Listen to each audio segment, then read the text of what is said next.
Acid क्या होता है, बेस क्या होता है, सॉल्ट क्या होता है, ये केमिकल रिएक्शंस कैसे होते हैं, अगर इस बात से आप कंफ्यूज हैं सो डोंट वरी, मैं साइंस की सीरीज में, साइंस फटाफट की सीरीज में रॉकी रजक आपके लिए लेकर आया हूं, जो 50 आवर्स में आपका पूरा का पूरा सिलेबस कंप्लीट करूंगा। तो आज मैं शुरू करने वाला हूं आपके साथ चैप्टर 2 क्लास 10th का साइंस का, जिसमें हम पढ़ेंगे एसिड क्या है, बेस क्या है, सॉल्ट क्या है। सो देखिए, आपको इन तीनों वर्ड्स का मीनिंग समझना है, एसिड, बेस एंड सॉल्ट।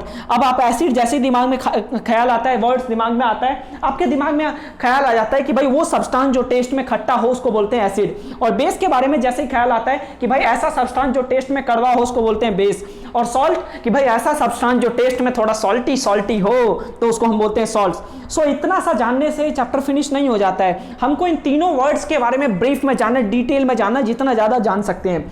सो देखिए, शुरू करते हैं, सबसे पहले एसिड का मीनिंग समझते हैं। एसिड क्या होता है? एसिड वो सब्सटेंस है जो टेस्ट में खट्टा हो, जो आप ऑलरेडी जानते हैं, ये बात आपकी सही है। इसके अलावा ये आपका एक ऐसा केमिकल सब्सटेंस है जिसको हम वाटर में डिसॉल्व करेंगे ना तो H+ आयन देगा, ये वाटर में डिसॉल्व करने पे H+ आयन देगा। जैसे देखो HCl आपका एसिड है, जब इसको वाटर में डिसॉल्व करोगे ना तो ये आपका देता है H+ आयन, और इसके अलावा Cl नेगेटिव आयन। तो ये H+ आयन देने की वजह से ना हम इसको बोलते हैं एसिड है। सो दुनिया के और भी सब्सटेंस क्या सबके सब जो भी H+ आयन देगा सारे एसिडिक होंगे? जी हाँ दोस्तों, जो H+ आयन देगा उसको हम बोलेंगे एसिड है, जो H+ आयन नहीं देगा उसको हम बोलेंगे वो एसिड नहीं है। सो आपका एसिड के दो फीचर्स पता चले, पहला कि भाई एसिड जो है टेस्ट में खट्टा होता है, दूसरा कि वाटर में डिसॉल्व करने पे ये H+ आयन देगा। थर्ड फीचर्स क्या होता है कि एक होता है लिटमस पेपर। सो एसिड के अंदर जब लिटमस पेपर को, ब्लू लिटमस को जब डुबाते हैं तो वो ब्लू लिटमस को रेड लिटमस में कन्वर्ट कर देता है। अब ये लिटमस क्या है उसके बारे में भी आगे जानेंगे। सो इसके अलावा जो है कि आपका एसिड जो है ना, ये टर्म जो है ना एक लैटिन वर्ड से डिराइव हुआ, लैटिन वर्ड से बना हुआ ये, जिसका जो वर्ड्स होता है एसिडस, जिसका मीनिंग होता है खट्टा। तो लैटिन में एक वर्ड है एसिडस जिसका मीनिंग होता है खट्टा, उसी से हमारा ये वर्ड बना है एसिड। सो देखिए, आपका एसिड जो है ना अलग अलग तरह के एसिड्स होते हैं, आपका स्ट्रॉन्ग एसिड्स, वीक एसिड्स, और इसके अलावा कंसंट्रेटेड एसिड और डाइल्यूट एसिड। सो अब सबसे पहले बात करेंगे स्ट्रॉन्ग एसिड क्या होता है। तो देखो, स्ट्रॉन्ग एसिड का मीनिंग क्या होता है? ऐसा एसिड जो वाटर के अंदर डिसॉल्व करने पे ना इजीली H+ आयन दे दे, जो आसानी से H+ आयन देगा उसको बोलेंगे स्ट्रॉन्ग एसिड, जो आसानी से नहीं देगा उसको बोलेंगे वीक एसिड। सो आपके स्ट्रॉन्ग एसिड में जो है ना आपके पास होता है HCl, H2SO4 और इसके अलावा HNO3, ये तीन एसिड्स जो होते हैं ना स्ट्रॉन्ग एसिड होते हैं। इसके अलावा दुनिया के जितने भी एसिड्स हैं ना सारे के सारे वीक एसिड्स हैं आपके, चाहे मिथेनोइक एसिड है, ऑक्जेलिक एसिड है, लैक्टिक एसिड है, टाइटेरिक एसिड है, सिट्रिक एसिड है, ये सारे के सारे जो है ना वीक एसिड्स होते हैं। सो आपका जो है ना ये वीक एसिड्स और ये स्ट्रॉन्ग एसिड, आप बोलोगे स्ट्रॉन्ग एसिड और वीक एसिड मिलते कहां से हैं? सो दोस्तों, आपका एसिड का ना दो सोर्स है, एक होता है ऑर्गेनिक सोर्स और एक होता है इनऑर्गेनिक सोर्स। सो आपका जो ऑर्गेनिक एसिड्स कौन सा होता है? जो हमें प्लांट्स और एनिमल से डायरेक्ट मिल जाए। सो यू कैन से दैट कि ऐसा एसिड जो प्लांट्स और एनिमल से हमें डायरेक्ट मिले तो हम उसको बोलेंगे ऑर्गेनिक एसिड्स। एग्जांपल के लिए tartaric acid, citric acid, oxalic acid. So ये सारे के सारे एसिड जो हैं, एसिटिक एसिड वगैरह, ये आपका क्या है?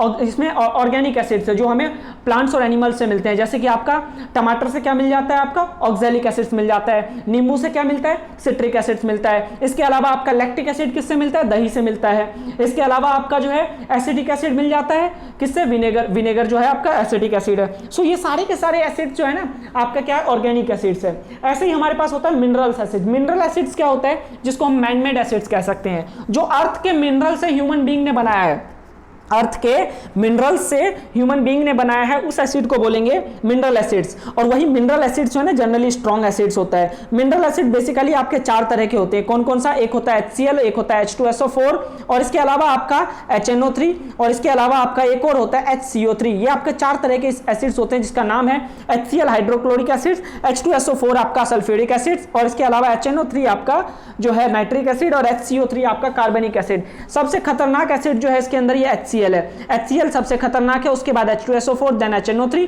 और आपका HCO3 जो है ना वीक एसिड है।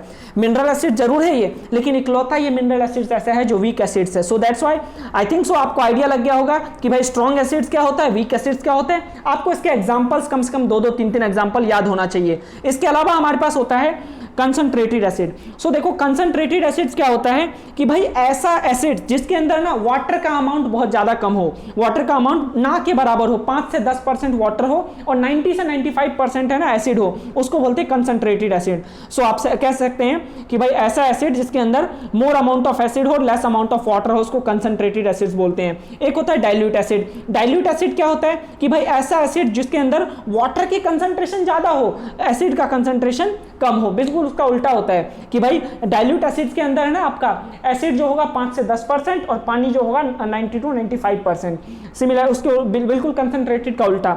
हम है ना कंसंट्रेटेड एसिड्स को ही डाइल्यूट बनाते हैं पानी मिलाकर। सो आगे वो भी प्रोसेस जानेंगे। उससे पहले हम थोड़ा सा बेस के बारे में भी जान ले, क्योंकि एसिड से हमने हेलो हाई कर लिया, बेस से भी हेलो हाई कर लेते, बाद में इससे दोस्ती तो करनी है। सो बेस क्या होता है? बेस आपका वो सब्सटेंस होता है दोस्तों जो कि टेस्ट में बिटर होता है और टच में सॉपी होता है, स्लिपरी टच होता है। जब उसको टच करेंगे ना, साबुन जैसे फिसलता है ना गीला होने के बाद, सिमिलरली बेस भी फिसलन सा होता है, सॉपी टच बोलते हैं इसको। और इसके अलावा जो है जब इसको लिटमस पेपर में डालेंगे ना, रेड कलर के लिटमस पेपर को ब्लू में कन्वर्ट कर देगा और वाटर में डिसॉल्व करने पे ये OH नेगेटिव आयन देगा, ये H+ नहीं देगा, ये जो है ना H+ आयन नहीं देगा, ये देगा OH negative ion. So you have to remember कि भाई ऐसा सब्सटेंस जो आपका वाटर में डिसॉल्व होने के बाद OH नेगेटिव आयन दे, उसको हम क्या बोलेंगे? बेसिक सब्सटेंस बोलेंगे। अब जैसे कि आपका एसिड दो तरह के होते थे, सिमिलरली बेस भी दो तरह के होते हैं, स्ट्रॉन्ग एसिड और स्ट्रॉन्ग बेस और वीक बेस। स्ट्रॉन्ग बेस क्या होगा कि भाई ऐसा बेस जो कि आसानी से OH नेगेटिव आयन दे दे, आसानी से OH नेगेटिव आयन दे दे, उसको बोलेंगे स्ट्रॉन्ग बेस। और ऐसा बेस जो कि आसानी से OH नेगेटिव आयन नहीं दे, उसको हम बोलेंगे वीक बेस। सो आपका स्ट्रॉन्ग बेस क्या होता है? जो आसानी से OH नेगेटिव आयन देता है।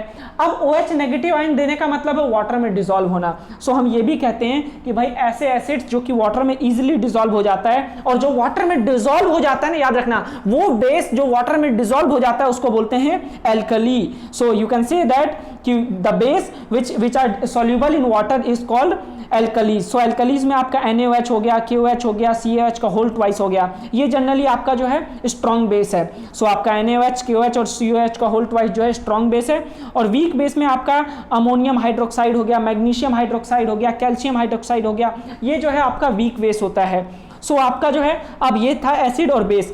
थर्ड वर्ड्स जो था हमारे चैप्टर का, जो थर्ड वर्ड था क्या? सॉल्ट। अब सॉल्ट क्या होता है? सॉल्ट बच्चों वो सब्सटेंस होता है जो एसिड और बेस के रिएक्ट होने से बनता है, एसिड और बेस के रिएक्ट होने से बनता है। और इसका जो है ये इसका नेचर जो होता है वो डिपेंड करता है डिफरेंट एसिड्स और बेस के नेचर पे। अगर मान लो आपके पास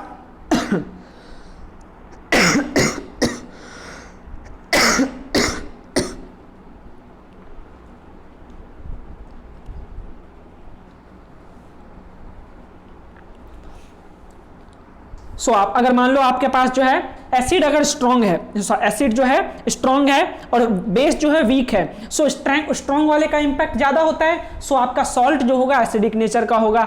लेकिन अगर बात करें बेस हमारा स्ट्रॉन्ग है, बेस हमारा स्ट्रॉन्ग है और एसिड हमारा वीक है, तो सॉल्ट क्या होगा? सॉल्ट होगा बेसिक सॉल्ट होगा। अगर दोनों न्यूट्रल है तो दोनों के दोनों अगर सेम है, स्ट्रॉन्ग है तो न्यूट्रल सॉल्ट होगा, दोनों के दोनों वीक है तो भी न्यूट्रल सॉल्ट होगा। सो हम सिंपली ये कहेंगे कि सॉल्ट क्या होता है? ऐसा सब्सटेंस जो एसिड और बेस के रिएक्ट होने से बनता है। एग्जांपल के लिए NaCl और KCl। NaCl आपका सोडियम क्लोराइड है जो आपके घर में यूज होता है, वही टाटा नमक जो देश का नमक है जो आप अपने घरों में यूज करते हो।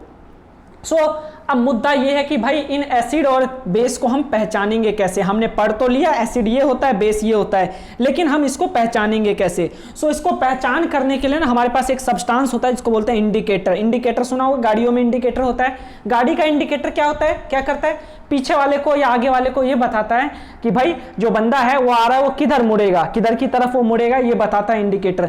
सिमिलरली जो है यहाँ भी इंडिकेटर है ना, ये बताएगा कि कौन सा सब्सटेंस एसिडिक है और कौन सा सब्सटेंस बेसिक है। So we can say that these are the substance which change their color, smell in different types of substance। कि मतलब ऐसा सब्सटेंस जो कि अलग अलग टाइप्स के सब्सटेंस में अलग अलग स्मेल चेंज कर सकता है, कलर चेंज कर सकता है। जैसे कि एसिड में कुछ और कलर देगा, बेस में कुछ और कलर देगा, एसिड में कोई और स्मेल देगा, बेस में कोई और स्मेल देगा। और इसके अलावा जो है अलग अलग तरह के इंडिकेटर होते हैं। बेसिकली 3 तरह का इंडिकेटर है, नेचुरल, सिंथेटिक और ऑल्फैक्टरी। नेचुरल आप जानते हैं ऐसा इंडिकेटर जो कि आपको प्लांट से डायरेक्टली मिले, नेचुरल कि भाई ऐसा इंडिकेटर जो प्लांट से डायरेक्टली मिले, जैसे एग्जांपल के लिए लिटमस सॉल्यूशन, रेड लिटमस हो गया या फिर ब्लू लिटमस हो गया या litmus solution, red cabbage leaves extract, red cabbage leaves extract, flower of hydrangea, turmeric, ये सारे के सारे जो हैं नेचुरल इंडिकेटर्स हैं। सिंथेटिक में आपके पास केमिकल सब्सटेंस आ जाते हैं जैसे मिथाइल ऑरेंज और फिनॉल पैथिलीन। सबसे इंपॉर्टेंट होता है आपका फिनॉल पैथिलीन और मिथाइल ऑरेंज। सो इन दोनों की हेल्प से जो है हम खूब आइडेंटिफिकेशन करते हैं, लेबोरेटरी में जो यूज होता है यही यूज होता है। और इसके अलावा ऑल्फैक्ट्री में आपका जो है ना वो सब्सटेंस जो हम स्मेल से पहचानते हैं, जैसे क्लोव का लौंग का स्मेल हो गया, अनियन का स्मेल हो गया, इसके अलावा वनीला एक्सट्रैक्ट का स्मेल हो गया। सो इसकी हेल्प से हम पहचानते हैं। सो अब देखो कि अलग अलग लिटमस जो है, अलग अलग इंडिकेटर कैसे कैसे कलर चेंज करता है। सबसे पहले लिटमस है। लिटमस में आपका लिटमस सॉल्यूशन जो है ना आपका यूनिवर्सल सॉल्यूशन कहलाता है। लिटमस सॉल्यूशन जो है यूनिवर्सल इंडिकेटर कहलाता है। और ये जो है आपका एसिड के अंदर रेड कलर देगा, बेस के अंदर ब्लू कलर देगा। लिटमस आपका पर्पल कलर का होता है। लिटमस सॉल्यूशन पर्पल कलर का होता है जो कि आपका एल्गी से बनता है, जनरली एल्गी या लाइकन से बनता है। और इसके अलावा रेड कैबेज का जो लीफ एक्सट्रैक्ट है, लाल पत्ता गोभी का जो रस होता है ना उसका भी यूज करते हैं। वो एसिड के अंदर रेड कलर, बेस के अंदर ग्रीन कलर, बेस के अंदर ब्लू नहीं देगा, बेस के अंदर ग्रीन कलर देगा।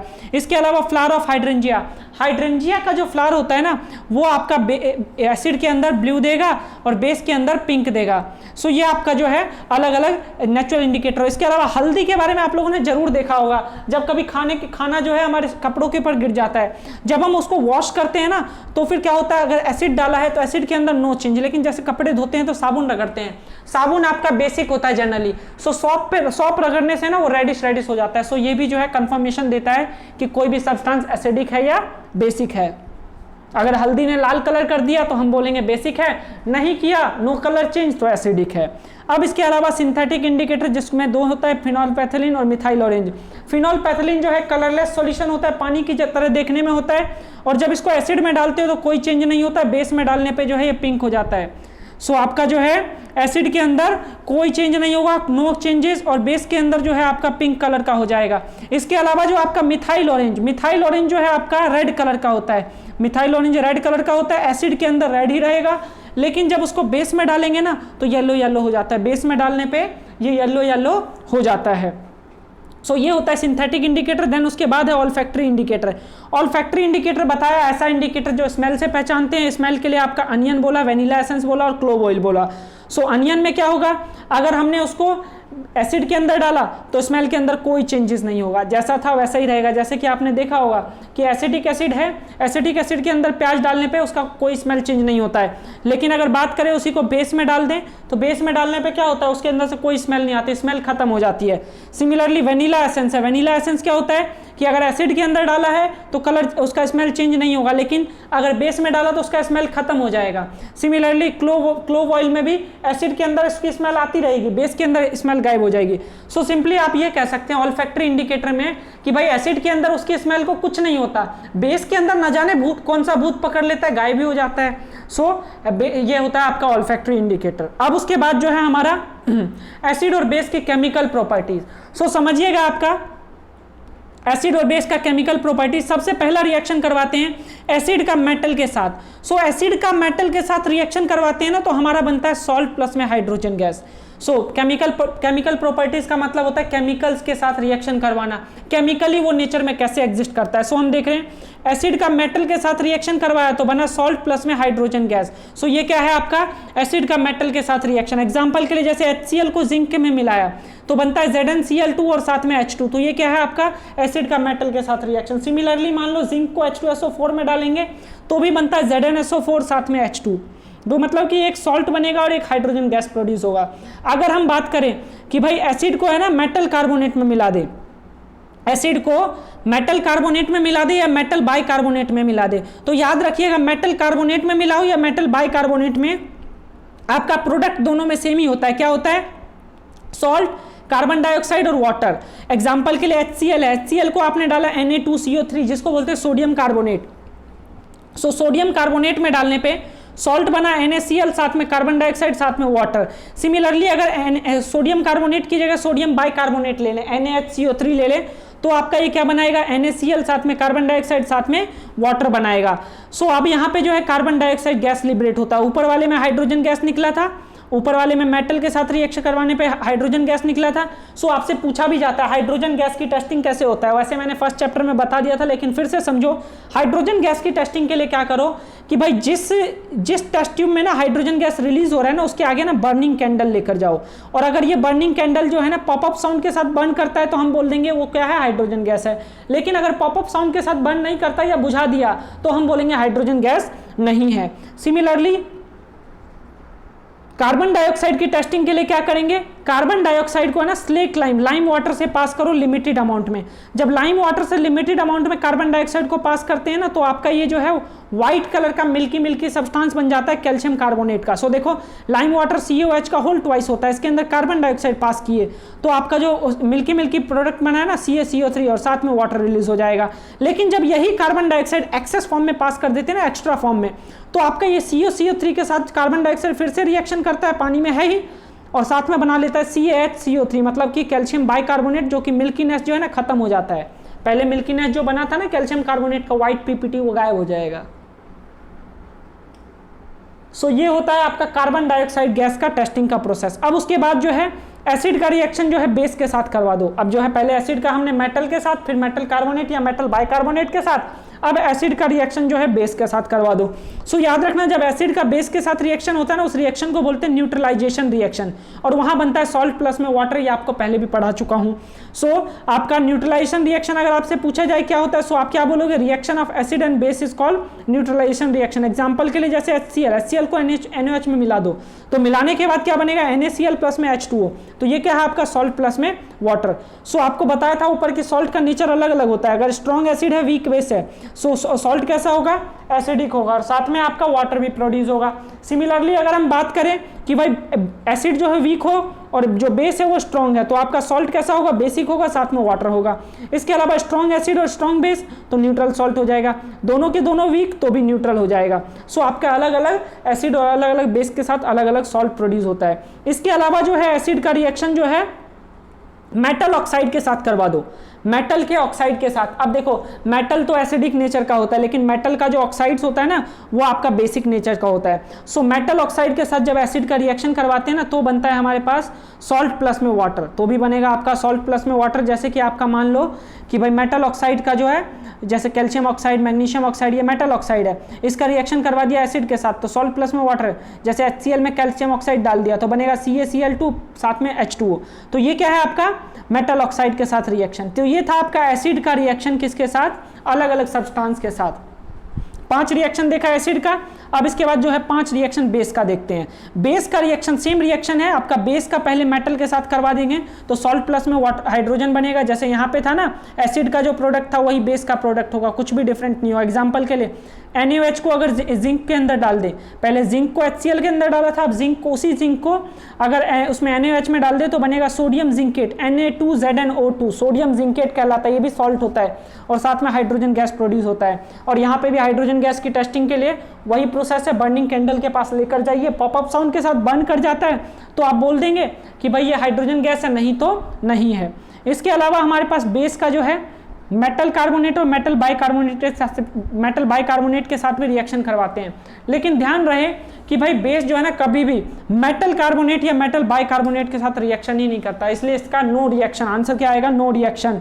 No reaction takes place between metal carbonate and metal bicarbonate, इसलिए ओनली एसिड ही रिएक्ट करता है। इसके अलावा जो है एसिड बेस का रिएक्शन एसिड के साथ करवाते, तो अगर बेस का एसिड के साथ करवाते तो आप ऑलरेडी देख चुके हैं कि आपका प्रोडक्ट क्या बनता है, सॉल्ट प्लस में वाटर। जैसे कि अगर बात करें कि हमने मिलाया HCl को NaOH में, तो हमारा NaCl प्लस में H2O बनेगा, ये आपका सॉल्ट प्लस में वाटर है। इसी तरीके से अगर हम बात करें कि जैसे एसिड का मेटल ऑक्साइड के साथ रिएक्ट करवाया था ना, बेस का जो है नॉन मेटल ऑक्साइड के साथ करवा दो, बेस का नॉन मेटल ऑक्साइड के साथ करवा दो रिएक्शन। सो जब बेस का नॉन मेटल ऑक्साइड के साथ करवाते हैं ना, तो भी आपका सॉल्ट प्लस में वाटर बनता है। सो देखो बेस का नॉन मेटल ऑक्साइड के साथ रिएक्शन अगर करवाते हैं तो आपका जो है बेस आपका NaOH है, और साथ में अगर रिएक्शन करवा दूं, मैं रिएक्शन करवा दूं आपका नॉन मेटल ऑक्साइड के साथ, अगर CO2 ले लेते हैं तो क्या हो जाएगा आपके पास Na2CO3, ये आपका सोडियम कार्बोनेट और साथ में वाटर प्रोड्यूस हो जाएगा। सो ये आपका क्या है, आपका एसिड बेस का जो है non metal oxide, carbon dioxide जो है नॉन मेटल और ऑक्सीजन के साथ रिएक्शन करवा दिया तो नॉन मेटल ऑक्साइड कहलाएगा। अब देखो एक बार फिर से सारा का सारा रिएक्शन समझो। नॉन मेटेलिक ऑक्साइड, देखो नॉन मेटेलिक ऑक्साइड के साथ एक और रिएक्शन है, कार्बन डाइऑक्साइड प्लस में कैल्शियम हाइड्रोक्साइड, तो मिलके बनता है कैल्शियम कार्बोनेट साथ में वाटर।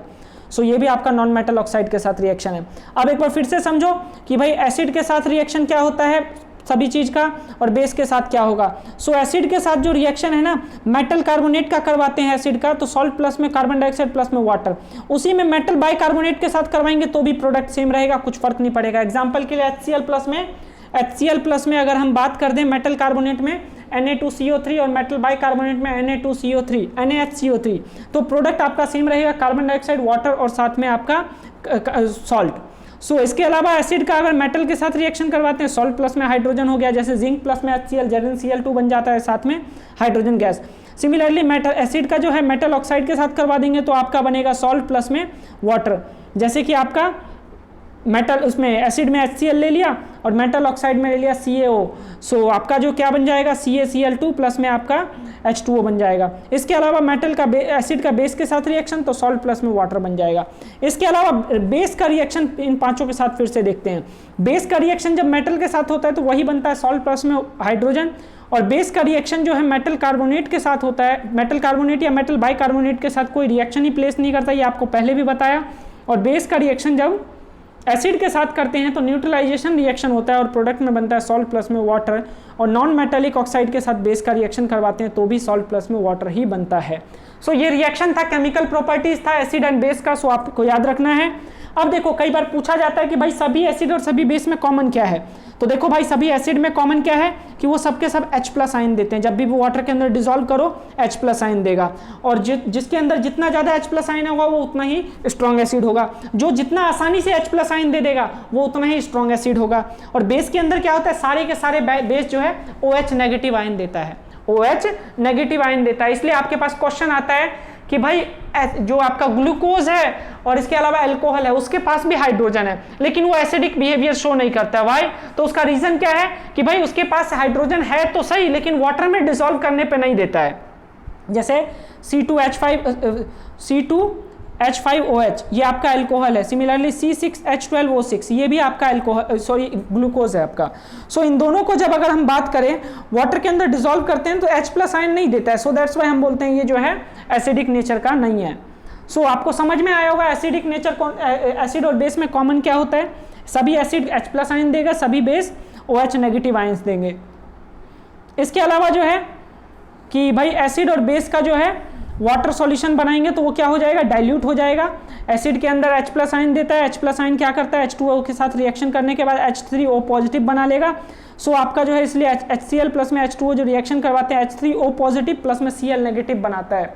सो आपका जो हम कहते हैं ना H+ आयन बनाता है, H+ आयन देता है लेकिन वो H2O के साथ कंबाइन होने के बाद बन जाता है H3O पॉजिटिव, ये बन जाएगा H3O पॉजिटिव, ये सब्सटेंस बन जाएगा। सिमिलरली बेस भी ऐसे ही करता है, NaOH को अगर वाटर के अंदर डाल दें तो Na प्लस में साथ में OH नेगेटिव आयन देगा। सिमिलरली MgOH का होल ट्वाइस अगर रिएक्ट करवाते हैं Mg+2 में और OH नेगेटिव देगा। तो ये क्या है, तो आपका जो है उसको एसिड को और बेस को जो है वाटर के अंदर डिसॉल्व करने पे क्या होता है वो है। अब है कि भाई डाइल्यूशन कैसे करें, डाइल्यूशन क्या होता है, डाइल्यूशन वो प्रोसेस होता है जिसके अंदर एसिड के अंदर वाटर मिलाया जाता है, उसकी कंसंट्रेशन को रिड्यूस किया जाता है। सो आपके पास क्वेश्चन आता है why we should not add the water into acid, water into acid, कि हमें वाटर को एसिड के अंदर नहीं मिलाना चाहिए, एसिड के अंदर वाटर मिलाना चाहिए थोड़ा थोड़ा और उसको घुमाते रहना चाहिए कि भाई वाटर को एसिड के अंदर कभी मत मिलाओ, एसिड के अंदर हमेशा वाटर के अंदर एसिड मिलाओ और साथ में घुमाते रहो। तो रीजन क्या होता है कि भाई डाइल्यूशन का प्रोसेस जो होता है ना एक्सोथर्मिक होता है, एक्सोथर्मिक वही रिएक्शन है जो जिसमें हीट प्रोड्यूस होता है। सो वाटर के अंदर एसिड मिलाओ या एसिड के अंदर वाटर मिलाओ, एक्सोथर्मिक रिएक्शन होगा ही होगा। लेकिन अब देखो कि अगर मान लो एसिड के अंदर वाटर मिलाए तो एक बूंद पानी अगर इस आग के अंदर पड़ेगा तो क्या होगा, पानी तुरंत सूख जाएगा, उछल के बाहर आ जाएगा।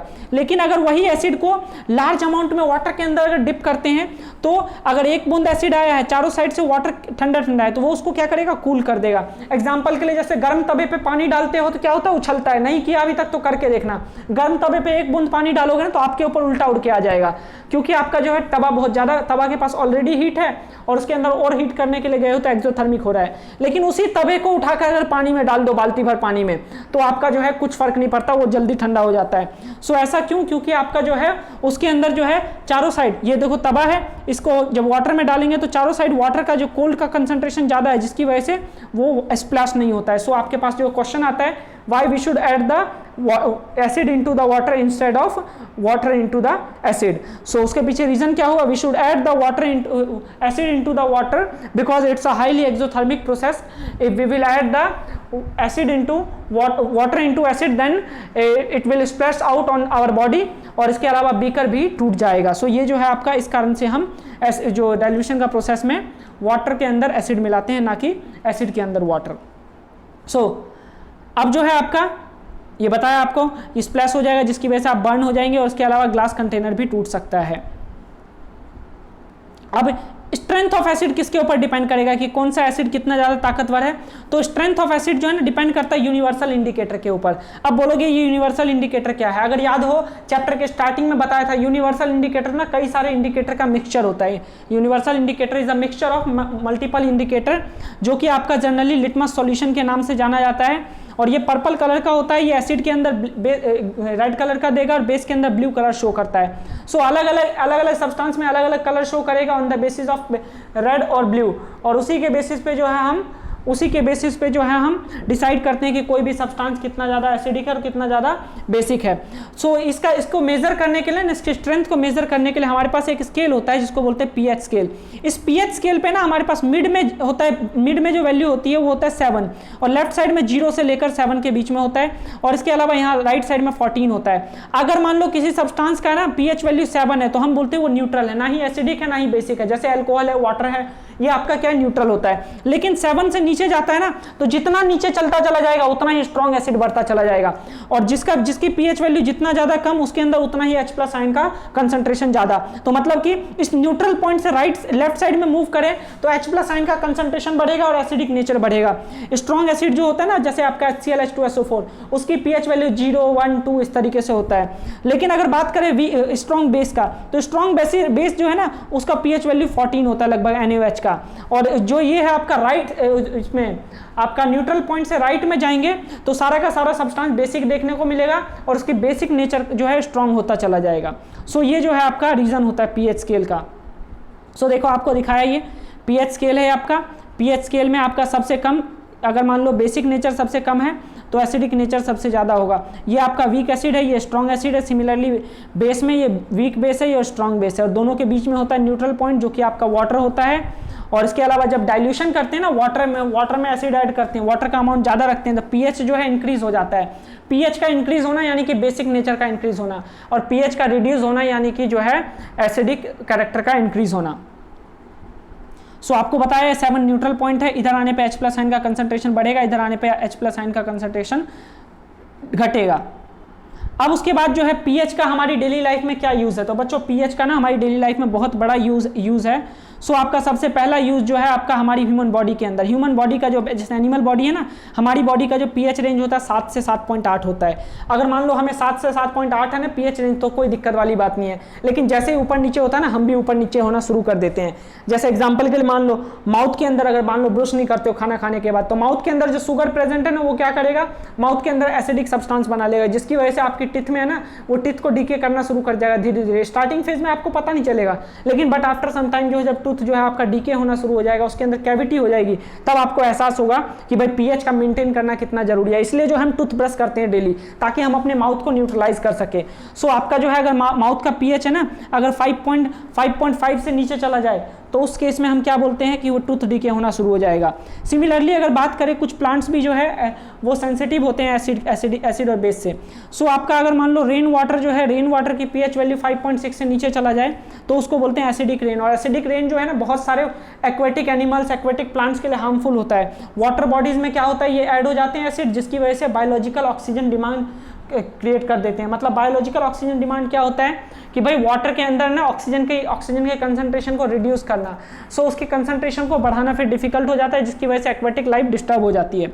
इसके अलावा सॉइल की पीएच वैल्यू भी मेंटेन जरूरी है, क्योंकि प्लांट भी जो है ना एक अप्रोप्रिएट टेम्परेचर में उगता है। अगर अप्रोप्रिएट टेम्परेचर नहीं है तो प्लांट जो है ग्रो नहीं कर पाएगा। सो दैट्स वाई सॉइल का पीएच वैल्यू लगभग न्यूट्रल होता है। अगर कभी मान लो सॉइल जो है एसिडिक हो जाता है एसिड रेन की वजह से, तो किसान जो है उसमें कैल्शियम ऑक्साइड या फिर कैल्शियम हाइड्रोक्साइड की लेयर मिलाता है, उसमें छिड़काव करता है, जिसकी वजह से वो न्यूट्रल हो जाए दोबारा, ताकि फसल जो है अच्छे से उग पाए।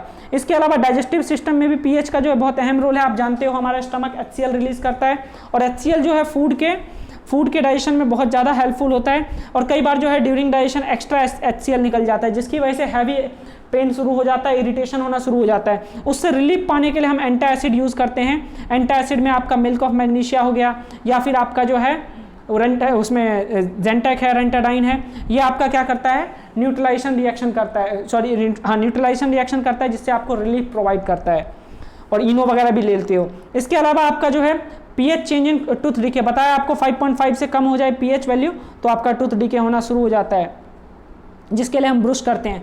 बहुत सारे प्लांट्स और एनिमल जो होते हैं सेल्फ डिफेंस के रूप में केमिकल्स का यूज़ करते हैं, केमिकल वारफेयर बोलते हैं इसको।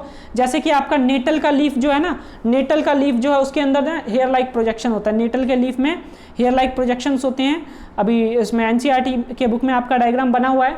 सो ये क्या होता है, जैसे ही कोई ह्यूमन बीइंग इससे टच करेगा ना, इसके लीफ के ऊपर जो हेयर है वो आपकी बॉडी में आ जाएगा, जिसकी वजह से आपकी बॉडी के अंदर जाने के बाद ना एसिड इंजेक्ट कर देगा, और एसिड इंजेक्ट करने के बाद जो है ना इरिटेशन शुरू कर देगा, पेन शुरू कर देगा, जिसकी वजह से जो है आपको काफ़ी नुकसान होता है, दर्द होता है, काफ़ी ज़्यादा स्वेलन हो जाता है। तो उससे रिलीफ पाने के लिए ना उसमें बेकिंग सोडा से उसके ऊपर मल लो, या फिर जो है उसमें लोहे से घिस लो, ताकि जो है न्यूट्रलाइजेशन रिएक्शन हो जाए, या फिर जो बेसिक सब्सटेंस है उससे उसको न्यूट्रलाइज कर लो। इसके अलावा जो है हमारे पास एंट जो है, या फिर बीज है, मधुमक्खी वगैरह जो है वो भी इसका जो है केमिकल वारफेयर के रूप में यूज़ करते हैं। केमिकल जो मधुमक्खी वगैरह है वो जब हमें काटती है तो हमारी बॉडी के अंदर ना मिथेनोइक एसिड डाल देती है, जिसकी वजह से जो है स्वेलन होना शुरू हो जाता है, इरिटेशन वगैरह शुरू हो जाता है। अब उसके बाद जो है सॉल्ट की पीएच वैल्यू ना, न्यूट्रल सॉल्ट है तो उसकी पीएच वैल्यू 7 होगा, जैसे NaCl है। 7 से कम पीएच वैल्यू यानी एसिडिक सॉल्ट जो कि NH4Cl है, अमोनियम क्लोराइड बोलते हैं। इसके अलावा बेसिक सॉल्ट जो होता है आपका वो 7 से ज़्यादा होता है, एग्जाम्पल के लिए CH3COON जिसको बोलते हैं सोडियम इथेनोएट बोला जाता है। सो ये आपका अलग अलग तरह का सॉल्ट है, अलग अलग तरह का एसिड और अलग अलग तरह का बेस था। अब उसके बाद जो है क्या ये जो सॉल्ट है, कॉमन सॉल्ट जो हमारे घरों में यूज़ होता है NaCl जिसको बोलते हैं, इसका कॉमन यूज़ कहाँ कहाँ होता है, इसका केमिकल फॉर्म क्या क्या होता है, वो सारी बातचीत समझेंगे। सो देखो NaCl का ना यूज़ हम अलग अलग सब्सटेंस में करते हैं। मेनली जो है इससे 5 सब्सटेंस बनाया जा सकता है, सोडियम हाइड्रोक्साइड, कैल्शियम ऑक्सीक्लोराइड, और आपका sodium bicarbonate, sodium carbonate, decahydrate, और इसके अलावा कैल्शियम सल्फेट। ये आपका 5-6 सब्सटेंस है जिसको हम इससे प्रोड्यूस कर सकते हैं, और इसका जो है अलग अलग जगह यूज़ किया जाता है। सोडियम हाइड्रोक्साइड को सोडियम हाइड्रोक्साइड ही बोलते हैं। कैल्शियम ऑक्सीक्लोराइड इसको बोलते हैं bleaching powder, common name bleaching powder और साइंटिफिक नेम कैल्शियम ऑक्सीक्लोराइड। आपको दोनों नाम याद होना चाहिए, कॉमन नेम भी और साइंटिफिक नेम भी, कुछ भी पूछ लिया जाता है। इसके अलावा बेकिंग सोडा में आपका NaHCO3 होता है। इसके अलावा वॉशिंग सोडा आपका Na2CO3.10H2 होता है। इसके अलावा प्लास्टर ऑफ पेरिस में आपका CaSO4.12H2 होता है, जिसको POP कहा जाता है। सो एक एक करके समझे। सबसे पहले जो है फॉर्मेशन किसका समझेंगे, सोडियम हाइड्रोक्साइड का। तो देखो सोडियम हाइड्रोक्साइड आपका कैसे बनता है, जब सबसे पहले सॉल्ट को वाटर के अंदर मिला दो, सॉल्ट को वाटर के अंदर मिला देते हैं ना, उसको बोला जाता है ब्राइन। सो ब्राइन बन जाएगा, तो इस ब्राइन को क्या करो, एक कंटेनर में पास कर दो। जैसे मान लो यहाँ पास कर दिया।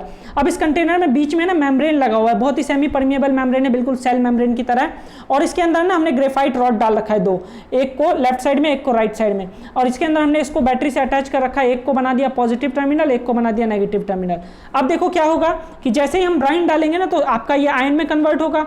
Na जो है वो प्लस स्टेट में जाएगा, H+ जो है नेगेटिव, OH जो है नेगेटिव स्टेट में जाएगा। सो क्या होगा, आपका आयन बनने की वजह से इस जो है आपका पॉजिटिव, जिसको वो कैथोड बोलते हैं, कैथोड पे जो है आपका OH नेगेटिव आयन आ जाएगा और इस क्लोरीन आ जाएगा। इसके अलावा एनोड के ऊपर जो है आपका Na+ चला जाएगा, जो कि आपका नेगेटिव है। सो यहाँ जो क्लोरीन इस नोड पे क्लोरीन आने की वजह से क्लोरीन गैस जो इवॉल्व हो जाता है, और यहाँ जो है क्लोरीन गैस, ये जो आपका इसके अंदर Na+ जाता है और हाइड्रोजन जाता है, तो हाइड्रोजन आने की वजह से हाइड्रोजन गैस में कन्वर्ट हो जाता है, जिसका यूज़ करते हैं हम हाइड्रोजन गैस का फ्यूल के रूप में, मार्गरीन के रूप में, अमोनिया के रूप में, फर्टिलाइजर्स के रूप में। क्लोरीन का यूज़ किया जाता है वाटर ट्रीटमेंट के लिए, स्विमिंग पूल में, PVC डिसइंफेक्टेंट्स के लिए, और इसके अलावा आपका CFC क्लोरोफ्लोरोकार्बन के लिए भी यूज़ किया जाता है। सो ये जो होता है आपका क्लोरीन और हाइड्रोजन का यूज़ होता है। अब उसके बाद जो है ये जो इसके अंदर Na और OH नेगेटिव रह गया ना, ये आपस में रिएक्ट करके आपका सोडियम हाइड्रोक्साइड बना लेता है, और यहाँ से हम उस ब्राइन वाटर को निकाल लेते हैं जिसके अंदर सोडियम हाइड्रोक्साइड का अमाउंट बहुत ज़्यादा है, बाद में सेपरेट कर लिया जाता है। इसका भी यूज़ अलग अलग जगह होता है, जैसे कि मेटल से ग्रीस हटाने के लिए, साबुन बनाने के लिए, डिटर्जेंट बनाने के लिए, पेपर इंडस्ट्रीज़ में, ग्लास इंडस्ट्रीज़ में, आर्टिफिशियल फाइबर के लिए। अब बोलोगे कि भाई ये सारा का सारा जो राम कहानी हमने पढ़ा, इस प्रोसेस का नाम क्या है? सो दोस्तों यहाँ पे हम देख रहे हैं ना, इसमें हम क्या कर रहे हैं, क्लोरीन बना रहे हैं, और ये जो है क्लोरीन बना रहे हैं, ब्राइन पास कर रहे हैं। सो इसको बोलते हैं क्लोर एल्कली प्रोसेस, क्योंकि ऐसा बेस है जो कि वाटर में सॉल्युबल है, इसलिए इसको बोला जाता है chlor alkali process. So you can say that when electricity is pass through an aqueous solution of NaCl, जिसको ब्राइन बोला जाता है, this process is called chlor alkali process. So आपको याद रखना है क्लोर एल्कली प्रोसेस भी क्या होता है। अब देखो रिएक्शन आपका कैसे आएगा, NaCl+ में H2O मिला, पानी के अंदर हमने क्या मिलाया, नमक मिलाया, और उसको इलेक्ट्रिसिटी पास कर दिया, तो NaOH अलग, क्लोरीन अलग और हाइड्रोजन अलग। सो आपका क्लोरीन जो है गैस है, हाइड्रोजन जो गैस है, एनोड के ऊपर क्लोरीन इकट्ठा होगा, कैथोड के ऊपर आपका हाइड्रोजन गैस इकट्ठा होगा, और इसका जो है अलग अलग जगह आप यूज़ करोगे। सो अलग अलग जगह यूज़ करेंगे। इसके अलावा जो है कैथोड के पास जो है NaOH इकट्ठा हो जाएगा, और इसका यूज़ जो करते हैं हाइड्रोजन का फ्यूल के रूप में, मार्गरीन के रूप में, वाटर ट्रीटमेंट के लिए क्लोरीन, और PVC के लिए CFCS के लिए क्लोरीन यूज़ करते हैं। इसके अलावा जो है आपका NaOH का degreasing of metal, soap, paper making, इन जगह यूज़ करेंगे। अब नेक्स्ट है ब्लीचिंग पाउडर। ब्लीचिंग पाउडर कैसे बनता है, जब इसी क्लोरीन को NaOH से पास कर देते हैं तो ब्लीचिंग पाउडर बनाता है। ब्लीच जिसको बोलते हैं हाउस होल्ड ब्लीच भी कहा जाता है, ब्लीचिंग फाइबर्स भी कहा जाता है। सो देखो ब्लीचिंग पाउडर बनाने के लिए क्लोरीन को क्या करो, कैल्शियम हाइड्रोक्साइड में पास कर दो। ब्लीचिंग वो तो ब्लीच था, अब ब्लीचिंग पाउडर बनाने के लिए क्लोरीन को कैल्शियम हाइड्रोक्साइड से पास कर दो। सो क्लोरीन को जब कैल्शियम हाइड्रोक्साइड से पास करेंगे ना, तो बनता है कैल्शियम ऑक्सीक्लोराइड साथ में वाटर, और ये कैल्शियम ऑक्सीक्लोराइड का फॉर्मेशन ही क्या है, आपका ब्लीचिंग पाउडर। इसका यूज़ कहाँ कहाँ जाता है, कॉटन इंडस्ट्रीज में, टेक्सटाइल इंडस्ट्रीज में, वुड पल्प इंडस्ट्रीज में, पेपर बनाने के लिए पेपर इंडस्ट्रीज में, वुड पल्प इंडस्ट्रीज में भी यूज़ किया जाता है, और बहुत सारे केमिकल इंडस्ट्रीज में ऑक्सीडाइजिंग एजेंट के रूप में भी यूज़ किया जाता है। वाटर को डिसइंफेक्टेंट करने के लिए भी किया जाता है, क्लीन करने के लिए भी किया जाता है। सो इसके अलावा नेक्स्ट जो है हमारे पास जो है बेकिंग सोडा है। बेकिंग सोडा आपका जो है वही सब्सटेंस है जिसका यूज़ करा जाता है आपका न्यूट्रलाइज करने के लिए, और उसमें आपका एंटासिड के रूप में भी यूज़ किया जाता है। इसका साइंटिफिक नेम होता है sodium bicarbonate, sodium hydrogen carbonate बोल रहे हैं, सोडियम बाइकार्बोनेट। इसका फॉर्मूला है NaHCO3, और ये बनता कैसे है, नमक को पानी के अंदर मिलाओ, साथ में कार्बन डाइऑक्साइड मिलाओ, और साथ में अमोनिया मिलाओ, और इसको जब रिएक्ट करवाओगे तो NH4Cl आपका अमोनियम क्लोराइड और साथ में NaHCO3 बन जाएगा, जिसको बोलते हैं हम सोडियम बाइकार्बोनेट, जो कि आपका बेकिंग सोडा कहलाता है। और ये बेकिंग सोडा ना नॉन कोरोसिव बेस होता है। नॉन कोरोसिव बेस का मीनिंग है कि आपके स्किन को जलाएगा नहीं, कोरोजन नहीं करेगा, अपर सरफेस को डीके नहीं करेगा। और इसके अलावा जब इसको हम हीट करते हैं ना कुकिंग के दौरान, तो हीट करने पे आपका Na2CO3 और H2O और साथ में कार्बन डाइऑक्साइड प्रोड्यूस हो जाता है। सो दैट्स वाई जो है जब हम इसको कुकिंग के लिए ना इसका यूज़ करते हैं, तो कुकिंग के दौरान हीट होने पे कार्बन डाइऑक्साइड गैस प्रोड्यूस करता है, और कार्बन डाइऑक्साइड गैस प्रोड्यूस होने के बाद जो कार्बन डाइऑक्साइड गैस प्रोड्यूस होने की वजह से हमारा फूड जो है स्पंजी हो जाता है। इसलिए जो है बेकिंग सोडा का हम यूज़ करते हैं बेकिंग पाउडर बनाने के लिए। अब बेकिंग सोडा और बेकिंग पाउडर दोनों अलग अलग चीज़ है। बेकिंग पाउडर क्या होता है कि भाई आपका जो है ना बेकिंग सोडा को टार्टरिक एसिड में मिला दो, बेकिंग सोडा को टार्टरिक एसिड में मिला दो तो आपका बेकिंग पाउडर बन जाता है, और उसको हीट करते हैं तो कार्बन डाइऑक्साइड प्रोड्यूस होता है, जो कि फूड को स्पंजी बनाने में, ब्रेड को बनाने में, केक को बनाने में यूज़ होता है। सो आप बेकिंग सोडा का भी यूज़ कर सकते हो, बेकिंग पाउडर का भी यूज़ कर सकते हो। बेकिंग सोडा ही एक्चुअल में बेकिंग पाउडर में कन्वर्ट होता है, लेकिन कैसे, उसके अंदर टार्टरिक एसिड के साथ रिएक्शन करवाने के बाद। सो इसका यूज क्वेश्चन आता है कि भाई क्रिस्पी पकौड़ा वगैरह बनाने के लिए ना एक सब्सटेंस का यूज़ करते हैं, उस सब्सटेंस का नाम क्या है, तो आप बोलोगे बेकिंग पाउडर है। उसका फॉर्मूला क्या है, तो आप ये NaHCO3 ही दोगे, बेकिंग सोडा का ही दोगे। इसके अलावा जो है बेकिंग सोडा का यूज एंटासिड के रूप में किया जाता है। एंटासिड आपका वही, जब आप मान लो कि इनडाइजेशन हो जाता है, एसिड वगैरह एसिडिटी हो जाती है, तो उस सिचुएशन में इसको न्यूट्रलाइज करने के लिए। इसके अलावा आपका है ना सोडा एसिड के रूप में फायर एक्सटिंग्विशर में यूज होता है। फायर एक्सटिंग्विशर आग बुझाने वाला जो होता है ना, उसके अंदर भी इसका यूज होता है। नेक्स्ट है आपका वॉशिंग सोडा, वो आपका बेकिंग सोडा हो गया। तो अब बात करते हैं वॉशिंग सोडा का। वॉशिंग सोडा थोड़ा सा अलग है इससे। कैसे?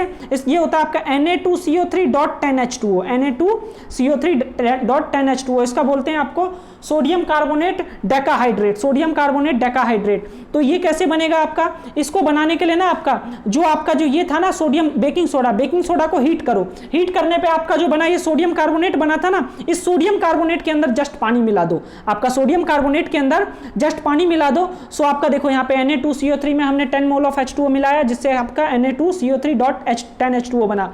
सो आपका जो है आपका ये जो है आपका वॉशिंग सोडा कहलाता है। इसका यूज कहाँ करेंगे? ग्लास इंडस्ट्रीज में, सोप इंडस्ट्रीज में, पेपर इंडस्ट्रीज में। इसके अलावा मैन्युफैक्चरिंग ऑफ बोरेक्स, बोरेक्स एक आपका केमिकल सब्सटेंस है जिसको बनाने के लिए भी इसका यूज करते हैं। क्लीनिंग एजेंट्स के रूप में डोमेस्टिक पर्पस के लिए किया जाता है, कपड़े वगैरह क्लीन करने के लिए, फ्लोर वगैरह को क्लीन करने के लिए, और वाटर से परमानेंट हार्डनेस रिमूव करने के लिए भी किया जाता है। सो आपसे क्वेश्चन आता है कि कोई एक सब्सटेंस है जिसका वाटर का परमानेंट हार्डनेस रिमूव करने के लिए किया जाता है, उसका नाम बताओ। सो यू कैन से दैट्स अ वॉशिंग सोडा या फिर sodium bicarbonate decahydrate. I think so आपको याद रहेगी ये चीजें। नेक्स्ट जो होता है हमारा plaster of Paris, plaster of Paris जिसको बोलते हैं कैल्शियम सल्फेट हेमीहाइड्रेट, जिसका फॉर्मूला होता है CaSO4.12H2O। सो ये कैसे बनता है? जिप्सम एक सब्सटेंस होता है जिसका फॉर्मूला होता है CaSO4.12H2O। उसको क्या करो आप? हीट कर दो, जिप्सम को हीट कर दो। CaSO4.2H2O जो है CaSO4.2H2O, ये आपका जो है जिप्सम है। इसको जब 100 डिग्री सेल्सियस पे, 100 डिग्री सेल्सियस बोल लो या 373 केल्विन बोल लो, इस पे जब हीट करते हैं ना तो आपका बनता है CaSO4.12H2O। ये क्या कहलाएगा आपका? ये आपका POP कहलाएगा। साथ में 1.5 मोल ऑफ वाटर भी रिलीज हो जाएगा। सो ये जो है आपका POP बनाने का प्रोसेस है। इस POP से उल्टा जो है हम क्या बना सकते हैं? जिप्सम बना सकते हैं। जैसे CaSO4.12H2O में ना 1.5 मोल पानी और मिला दो तो आपका CaSO4.2H2O बन जाएगा। इसको हम बोलते हैं जिप्सम। इन दोनों का यूज कहां किया जाता है? इन दोनों का यूज किया जाता है, डॉक्टर यूज करते हैं बोन को सपोर्ट करने के लिए, टूटी हुई हड्डियों को जोड़ने के लिए, फ्रैक्चर्ड बोन को सपोर्ट करने के लिए। इसके अलावा टॉयज बनाने के लिए और डेकोरेटिव मटेरियल्स बनाने के लिए, घरों में जो है ना दीवारों के सरफेस को स्मूथ करने के लिए, जैसे आपका बिरला पुट्टी यूज होता है ना, ऐसे ही POP यूज होता है, प्लास्टर ऑफ पेरिस कहा जाता है। सो इन जगहों पे यूज करते हैं। नेक्स्ट होता है water of crystallization. So water of crystallization क्या होता है कि भाई ये जो है ना किसी भी क्रिस्टल्स के अंदर एक फिक्स अमाउंट ऑफ वाटर होता है। जैसे मान लो कि आपका जो है ना, जैसे आपका CuSO4 कॉपर सल्फेट का क्रिस्टल्स है। सो कॉपर सल्फेट के क्रिस्टल्स के अंदर 5 मोल ऑफ H2O होता है। सो इसके अंदर क्या बोलेंगे कि वाटर ऑफ क्रिस्टलाइजेशन कितना है? 5 mole of water of crystallization है। सिमिलरली जो आपका जो है आपका वॉशिंग सोडा था, वॉशिंग सोडा के क्रिस्टल्स में क्या होता है? Na2CO3.10H2O। सो इसके अंदर क्या होगा आपका? 10 मोल ऑफ वाटर है। तो आपका वाटर ऑफ क्रिस्टलाइजेशन इसका कितना है? 10 मोल। सिमिलरली CaSO4.2H2O, जिप्सम में 2 मोल ऑफ वाटर है। सो आपका वाटर ऑफ क्रिस्टलाइजेशन इसका 2 हो जाएगा। सो वाटर ऑफ क्रिस्टलाइजेशन आप सिंपली यही कहेंगे कि fix number of water molecules presence होता है किसी भी यूनिट मॉलिक्यूल्स ऑफ सॉल्ट्स में। सॉल्ट्स के क्रिस्टल्स में आपका जितना भी वाटर मॉलिक्यूल्स प्रेजेंस होता है उसको बोलते हैं water of crystallization. Simply you can say that कि सॉल्ट्स को क्रिस्टल्स को बनाने के लिए जितने मोल्स ऑफ वाटर की रिक्वायरमेंट होती है, 1 मोल सॉल्ट्स को बनाने के लिए, उसको हम क्या बोलेंगे? Water of crystallization. सो आपका ये चैप्टर जो है थियरी जो है इसका हमने कंप्लीट किया। अब नेक्स्ट क्लास में जो है ना हम इसके क्वेश्चन आंसर्स लगाएंगे। इससे पहले जो है फर्स्ट चैप्टर्स के क्वेश्चन आंसर्स भी हमने कर लिया और इसके अलावा NCERT भी कर लिया। अगर आपने नहीं देखा तो देख लीजिए। साइंस फटाफट की सीरीज बहुत ही प्रीसियस सीरीज है। अपने दोस्तों से भी बताएं, उनमें भी शेयर करें। अब प्रॉमिस करता हूं अगर मेरे बताए हुए रास्ते पे चलेंगे ना 90+ कहीं नहीं गए, क्योंकि मैं कंटेंट ही इतना दूंगा। सो ये चैप्टर जो है इसका क्वेश्चन एंड आंसर लगाने की कोशिश करिएगा। सो आज के लिए इतना ही रखते हैं, बाकी बातें जो है नेक्स्ट क्लास में करेंगे। तब तक के लिए गुड बाय, टेक केयर, दुआओं में याद रखिएगा। Bye bye.